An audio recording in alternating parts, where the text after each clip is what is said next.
वहां से पुरुषार्थ करेंगे और फिर वहां से संसार में नहीं, संसार से अलग जाकर के सिद्धालय में अनंत काल के लिए विराजमान हो जाएंगे। उसकी शुरुआत यहां से है।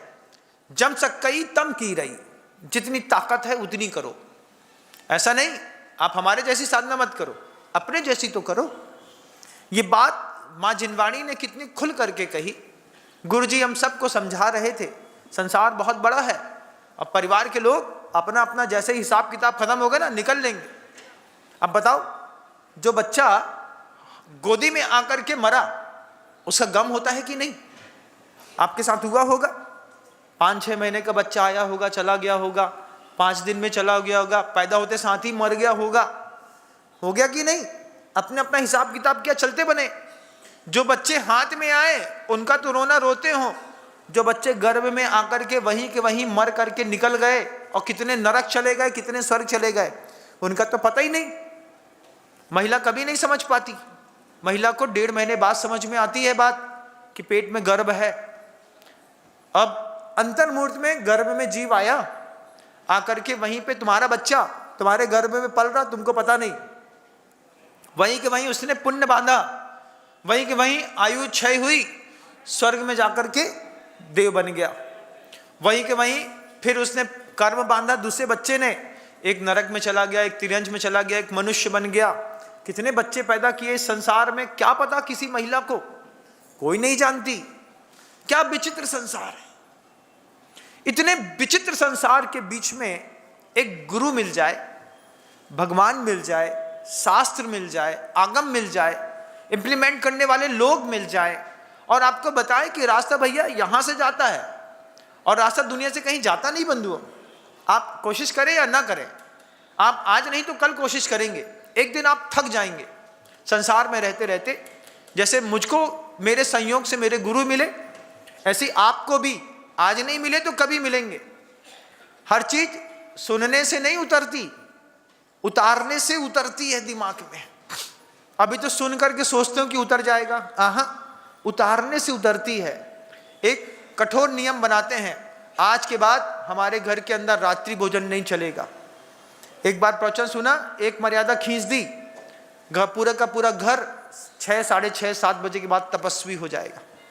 घर के अंदर पहले तो कितना हाहाकार मस्ती थी, जल्दी खाओ जल्दी खाओ जल्दी खाओ, अंतव करो, रात हो रही है रात हो रही है रात हो रही। अब कोई हाहाकार नहीं, मस्ती बना के धर दिया, जिसको जब आना है आए, जब खाना है खाए, क्योंकि किसी के धर्म की अब चिंता नहीं है। पहले के लोग चिंता करते थे, अब नहीं करते। लेकिन एक आचार्य महाराज के मिलने पर हम सबके इसी उद्बोधनों के माध्यम से जो भाव जागृत हुए, कहाँ जमीन में बैठे हुए लोगों को आचार्य जी ने सामने मंच पे ला करके बैठा दिया। गुरु की महिमा होती है, गुरु शिष्य को जमीन से उठा करके सिंहासन तक बैठा देता है। और विश्वास ना हो तो दादा गुरु ज्ञान सागर जी महाराज को देख लो। जमीन में बैठे लड़के को उठाया, उठा करके उसको ब्रह्मचारी बनाया, उसी को मुनि बनाया, उसी को बगल में बैठाया, बगल में बैठाते बैठाते धीरे से सिंहासन से उतरे, उससे कहा आप सिंहासन में बैठो, बंदे तदगुण लब्ध है, और चले गए। क्या गजब का परंपरागत संबंध है। इस संबंध में आप भी एक कड़ी हैं। आप इस बहुत बड़े संसार में, इस उपग्रह पर थोड़ी देर के लिए आए हैं, इसके मालिक नहीं बन सकते। कितना भी बड़ा भामाशाह क्यों ना हो, वो भगवान नहीं है, वो यहीं पर रहने वाला इंसान है। आज है कल नहीं रहेगा, आज है कल जाना पड़ेगा, 100% तय बात है। जाएंगे ये बात तो जरूर है, लेकिन क्या करके जाएंगे ये तय करना है। घर के अंदर माई फैमिली माई लाइफ, बहुत लोअर एनर्जी वाले लोग सोचते हैं, हाइपर एनर्जी वाले जो लोग सोचते हैं वो कुछ अलग ही होता है। और ऐसे एक दो नहीं कई हुए हैं इस धरती पर, जिन्होंने अनंतानंत सिद्ध परमेष्ठी जो बने हैं, कितने सारी असंख्यात 24 तीर्थंकरों की होकर के निकल गई हैं। ये सब वो लोग थे जो हायर लेवल स्टेज पर जी रहे थे। इनकी परंपरा का संबंध इस पंचम काल में, इस सड़े हुए शरीर में हमको आपको मिला। ये हमारा आपका एक बहुत बड़ा सौभाग्य है, बहुत बड़ा सौभाग्य। आचार्य जी ने एक उदाहरण हम सबको दिया था, हम आपके बीच में भी रखेंगे। रेगिस्तान है, तेज धूप पड़ रही है, तेज धूप में चलते चलते पूरे शरीर में जलन हो रही है, अंदर से प्यास है। प्यास के बाद दूर दूर तक कुछ दिखाई नहीं दे रहा। अचानक थोड़ी दूर पर एक झोपड़ी दिखाई देती है।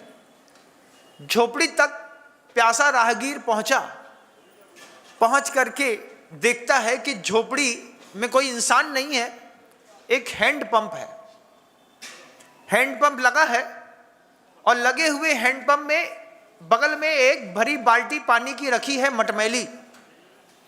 मटमैली पानी की बाल्टी रखी है। सामने एक बोर्ड रखा है, उस बोर्ड में लिखा है कि इस बाल्टी का पानी हैंडपंप के अंदर डालना पड़ता है।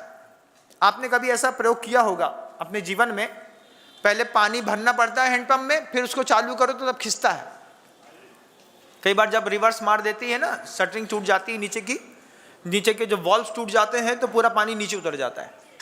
तो उसमें लिखा था कि इस हैंडपंप में इस बाल्टी का पानी डालना पड़ेगा। डालने के बाद चलाने पर, बहुत देर चलाने पर साफ पानी अंदर से बाहर आएगा। राहगीर बहुत प्यासा था। प्यासा राहगीर संकेत को पढ़ता है, पानी से भरी बाल्टी देखता है, फिर सोचता है इसी को पी लूं तो क्या दिक्कत है। सोचो, गंदा पानी है। राहगीर सोचता है इतनी प्यास लगी है, दूर दूर तक पानी का नामो निशान दिख नहीं रहा। कुएं में, इस बोरिंग में पानी डाला और डालने के बाद अगर ना निकला तो जो सामने है वो भी चला जाएगा। एक बार राहगीर सोचता है इसी को पी करके काम चला लेता हूं। अगर वो राहगीर उस बाल्टी के पानी को पी लेता है तो उससे क्या घटना घटेगी, एक बार आप अंदाज लगाइए। पीछे आने वाला जो दूसरा राहगीर होगा, उस राहगीर को कुछ नहीं मिलेगा, क्योंकि वहां पानी नहीं है। पानी नहीं है तो हैंडपंप नहीं है। बहुत सोच विचार करने के बाद उस राहगीर ने उस संकेत पर आत्मविश्वास के साथ पूरी बाल्टी पानी हैंडपंप में डाली। हैंडपंप में डालने के बाद चलाता रहा, चलाते पानी टपक पड़ा। जैसी टपका, पानी बूंद गिरना शुरू हुई, बिल्कुल ठंडा, शीतल, मीठा जल आया। उसने सबसे पहले बाल्टी को धो करके बाल्टी भरी। बाल्टी भर करके बाल्टी को बाल्टी की जगह पे रखा। पानी चलाता रहा, खूब पिया। उसके बाद खूब नहाया, कपड़े ठंडे किए। सब करने के बाद, तर होने के बाद उसको उस संकेत और उस बाल्टी को देख करके सुकून मिला। आगे की यात्रा पर चला गया। ये अच्छा हुआ कि पहले अच्छा होता। जजनीन दोस्तों, अगर आपको मेरी वीडियो अच्छी लगती है तो प्लीज़ मेरे चैनल को लाइक, शेयर, सब्सक्राइब करिए और इसी तरह से अपना प्यार देते रहिए। धन्यवाद।